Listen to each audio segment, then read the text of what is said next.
Welcome back to another episode of Behind the Sold Sign. And today we are going to get into October market stats, which we love to do, keep you up to date on what's going on in the market. We are going to have a guest today, and it's going to be Grant from Aztec Lab.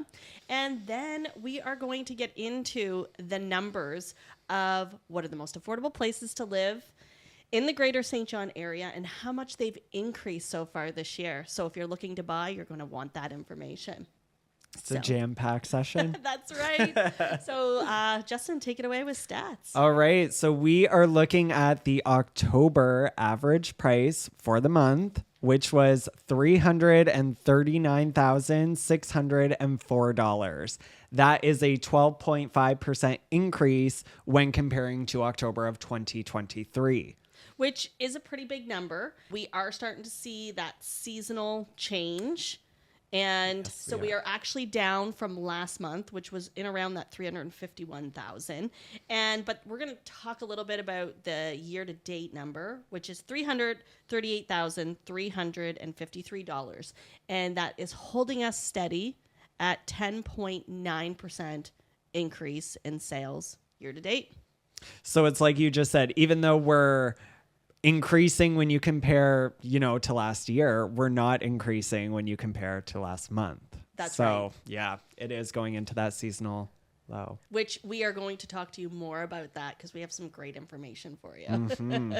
So the sales activity for October, we had 229 properties sold, which is a 43.1% increase. Wow. When comparing to October of 2023. Active listings, we're looking at 514, which brings us down 18.8%. And that's also because we've had so much sales volume, I'm going to say. Months of inventory is down to 2.2, which is quite low compared to what we've seen across the board for this year. Yeah. I mean, we're running at 3.3 or 3.1 months of inventory year to date, but October brought it down to 2.2. Yep. So again, not a lot of active homes on the market right now. It would only take 2.2 months to get it all dried up there. That's right. And then we are looking at for median days on market, 27 days for the month of October. And that is a little more than the 23 that was for October of 2023. So. Yeah. So when we see these numbers and we're talking about our months of inventory and we're seeing how things are going down and we've talked about the pricing that we're dealing with, that brings us to the seasonal low conversations. And what's so important for the consumer to know right now is what does a seasonal low mean for a buyer or a seller? So right now, we have a little graph for you. Yes. And it's really a breakdown of 2021 through to now. And Justin, when do we typically see the low? So you're going to notice the trend, the low is during the month of January. You really start to see the local market dip, which again, we've been talking about this all year. Yeah. So proof is in the pudding. Yeah. So we see the big dip in January, and then we see usually a big rise in the summer months. And when we look at this graph, year over year over year, we're seeing the same thing. So Justin and I, when we're working with our clients, we're always trying to find, those best deals are typically December, January, sometimes February, and then it'll start to climb again. But what we're seeing with this graph is that the length of time between the peaks and the valleys is becoming longer, which means the opportunities for the buyers to get the best price for housing is a smaller time frame and a smaller window. So we are highly encouraging you buyers to get out there in these months of November, December, January, and February before we're fighting with you next year to tell you, giving you that information going, pricing is going to increase, because it will. Mm-hmm. So buyers, get out there. Yeah. Because again, if you're looking at 2022, you're seeing the valley and then the high peak. But as soon as you get to 2023 and 2024, it's staying more consistent. Yes. So less opportunity. So if you do want to take advantage, this is the time. Yeah. So, Justin, let's just take this a step further and tell them what's kind of going on in comparison to across the country. And one of the things that will surprise you is that in Q3 of this year, New Brunswick had the highest increase in prices. It was 2.8%, which doesn't sound like a huge number, but when we look at what's going on locally in St. John, we know that we are way above the average pricing. And when you take the smaller communities across the province, that's what brings those numbers down. They're not having the same types of success. I have clients that are migrating from other parts of the province that have had their house on the market for 6 months. It's just a different market there. But New Brunswick as a whole was leading the entire country in Q3 at 2.8%. So why don't you talk a little bit about what's going on across the country with those prices? Yeah. So last year when we kind of met and were discussing this, there were 3 provinces at the time that had increased in their price points. Yes. We were one of them. We were one of them. This year, all provinces have except for 3. Right. So we were on the list again, which is good. Wonderful. Good Yeah. for us. But And yeah, in this particular case, in Q3, we're leading the charge. we're leading. So are Wild. people still investing? Absolutely. And do we want people to get out there and take advantage of the seasonal low? Yes. Is it important for you to have a realtor that understands what's going on in the market in the different districts in the city and outside of the city? So Yeah, and where those opportunities lie, because they're not always there at the same point every year. So right. those who are staying up to date are getting the advantage. that's right. All right, so let's take it to Grant with Aztec and talk water tests.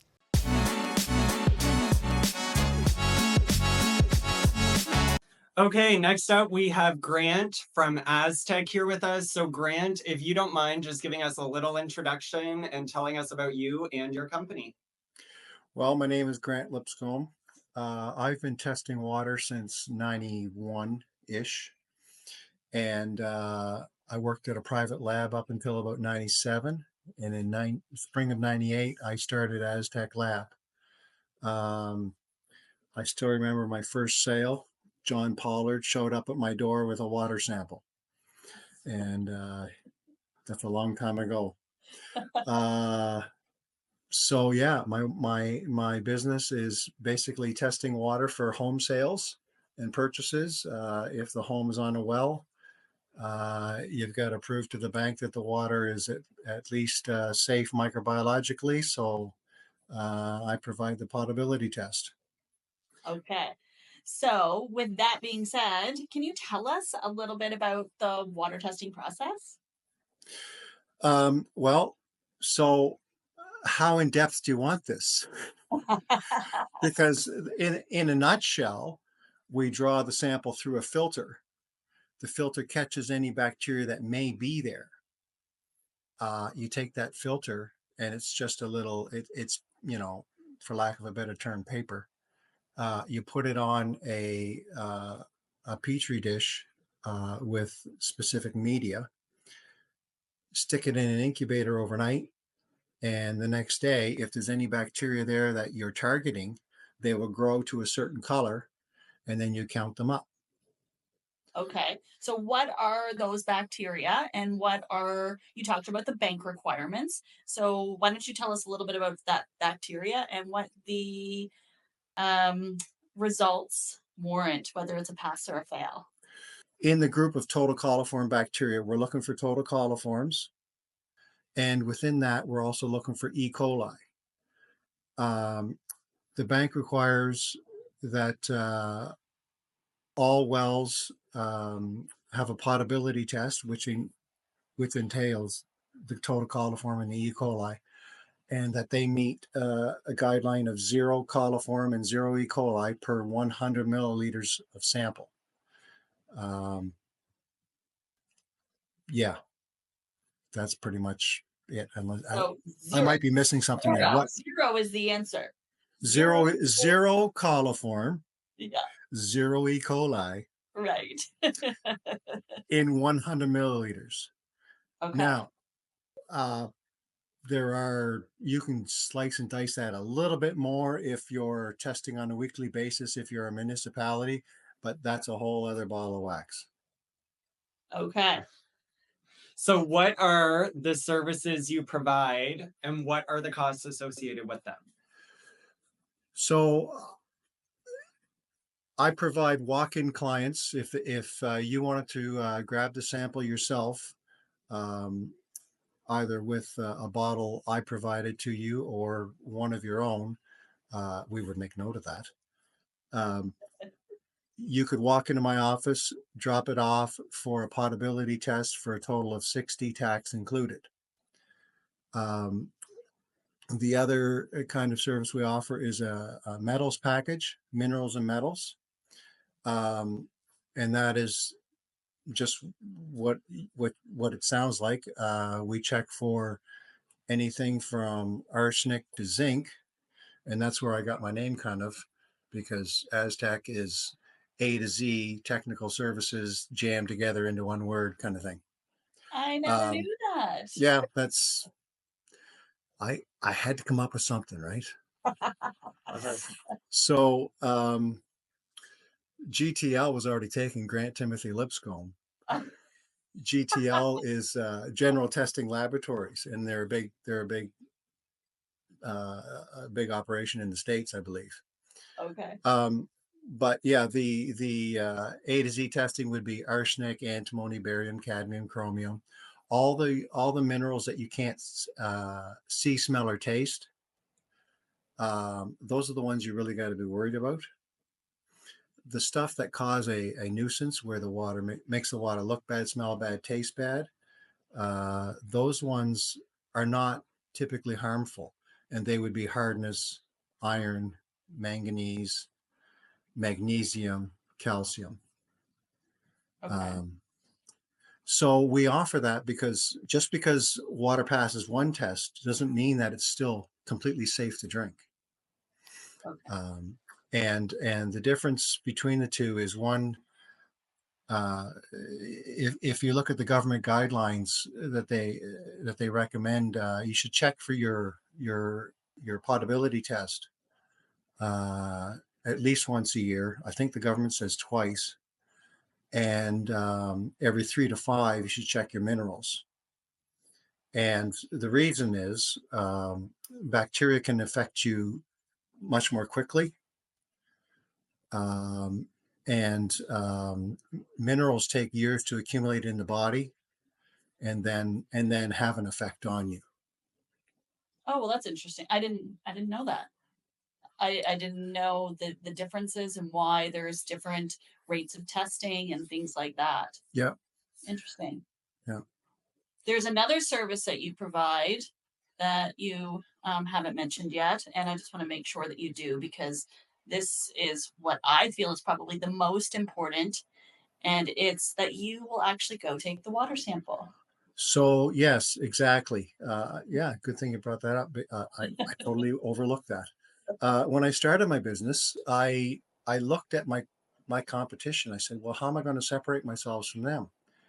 And at the lab I had been working at and all the other labs, nobody was providing the service of actually going out, collecting the sample as a third party, much like a home inspector is a third party, collecting the sample, bringing it back to the lab so that everybody knows it was handled by somebody independent. Yeah. He has some kind of knowledge on how to handle it properly and in a timely fashion.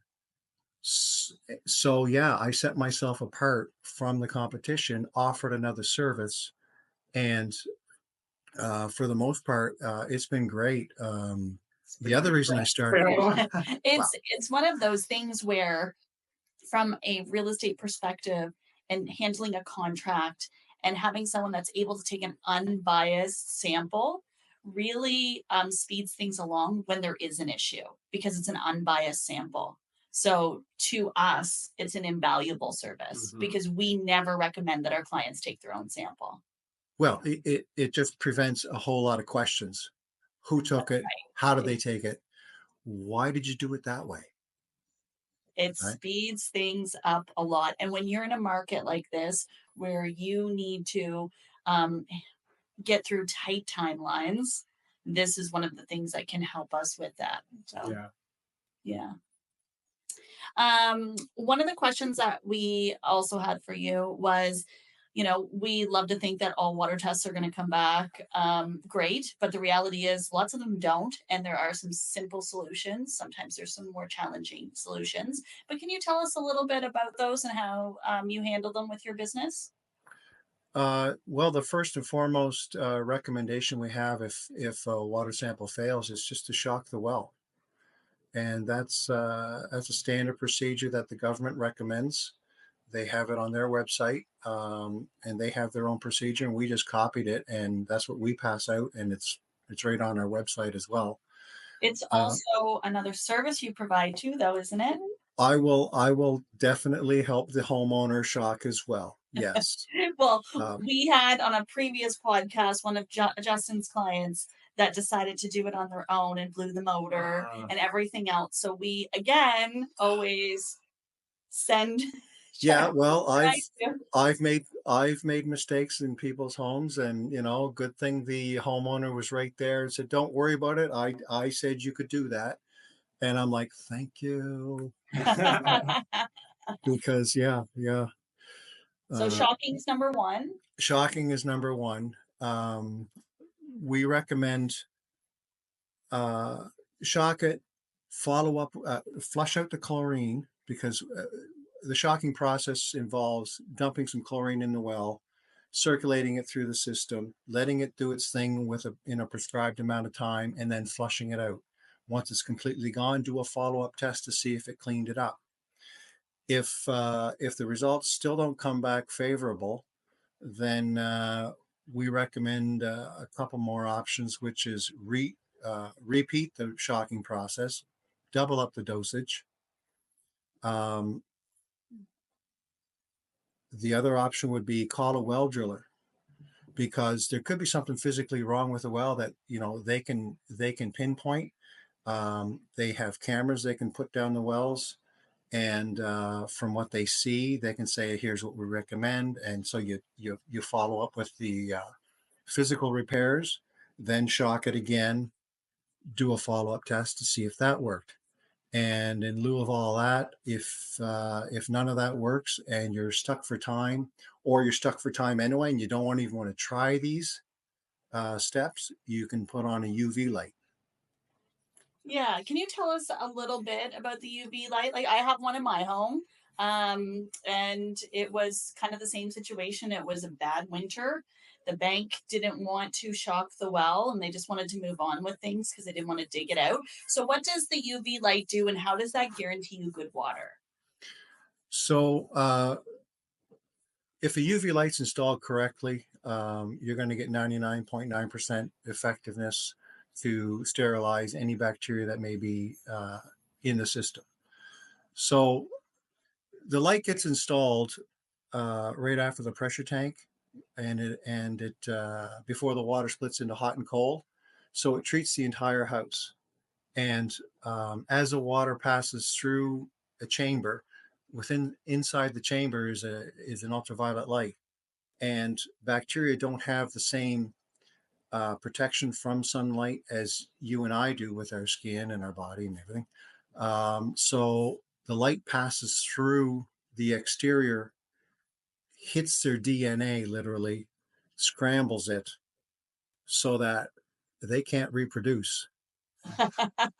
So if they can't reproduce, all they do is they're still there, but they're dead Okay. essentially, because they can't form larger populations or numbers, which is what is harmful and your body can't handle at some point. Okay. And are there any other solutions with Uh, well, there's I've never, I guess I shouldn't say never. I've only seen, probably in the last 20 years, 20 plus years, 3 or 4 chlorine units, for lack of a better term. Okay, I've not heard of that. So chlorine injection systems, where you install that on your line. Softener companies and the water treatment companies all have access to that kind of an item. They get installed on your line. They treat the entire house by as the water passes through it, a prescribed amount of chlorine is injected in the water. And they're used for bacteria, and they're also used for smell issues. Okay. Interesting. Yeah, people with hydrogen sulfide gas might want to put one in to mask the smell, kind of thing. Okay. So we talked about the water testing process, the costs, the services, how to rectify things. We're just going to wrap things up. Why don't you tell us where you're located, where people can drop samples off, pick up bottles, things like that. So we're in Quispamsis, right off the Vincent Road, one of the main arteries. Our street is called, our official address is 1 Pleasant Avenue. And if you were calling me right now on the phone, I would say, yeah, our official address is 1 Pleasant Avenue. You come up Kenneview right off of Vincent Road, and we're the last house on the left, or sorry, last house on the right. You got to know where you live.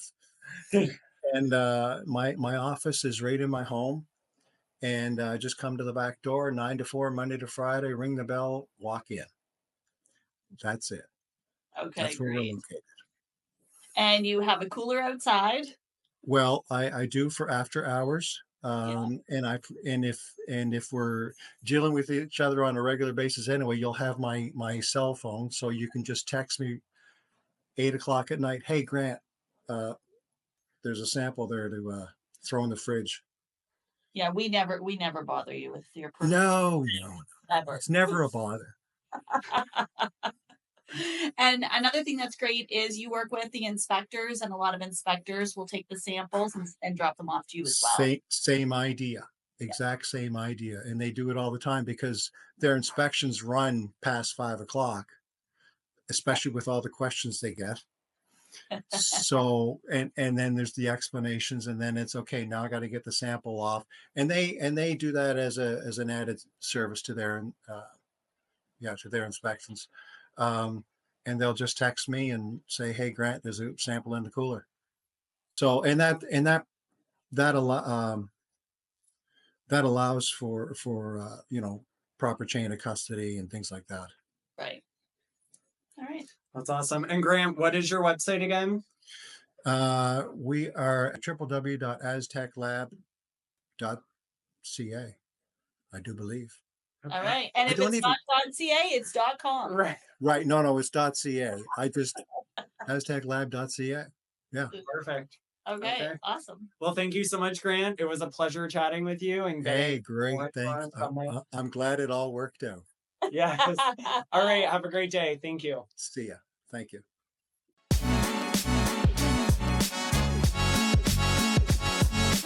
All right, and we're back with the final segment of the podcast, and this is an exciting one. We are breaking down the Greater St. John districts in order of most affordable to least affordable. So listen up, buyers. Listen up. In 8th place, we have East St. John with an average sales price of $281,677, and that is an increase of 8.7%. And coming in at number 7 is Granby Westfield. And we're looking at a price there of $299,401 with a 5.7% increase year to date. And in 6th place, we have West M. Musquash with an average sales price of $306,170. And that is an increase of 14.2%. So West Side is becoming more attractive to the buyers over the course of this year anyways. Yep. And coming in at number 5 is City Center and the South Peninsula. And we are looking at $328,509 with a very small margin increase of 0.2%. In fourth place, we have Kingston Peninsula with an average sales price of $343,955, which is also a 14.2% increase. Another desirable area for people. Yep. So West Side and Kingston, they're on the map. And North was pretty popular too. It comes in at number 3. And we are looking at an average sales price of $354,281 with a 13.5% increase this year. That's another big one. Yep. In second place, we have Hampton with an average sales price of $365,000, which is an 11.3% increase. That is a big number as well. Yep. And the most desired place to live or the least affordable. Can you guess? So keep that in mind when you're shopping with your budget. Number 1 is the Rothesay and Quispamsis area. And the average sales price is $477,261. And that is a 10.9% increase, which is the same average that we're seeing across the board for all home sales. But what I found most interesting about this number is that it actually had the most growth in sales activity. And I think that's a testament to the new builds that are being developed in the Rothesay Quispam area. So just because more houses are being built, obviously they're needed because house prices are still climbing at a very good rate, and it had the highest increase in sales. Yep, absolutely. So that is another episode of Behind the Sold Sign podcast. Thank you guys so much for tuning in.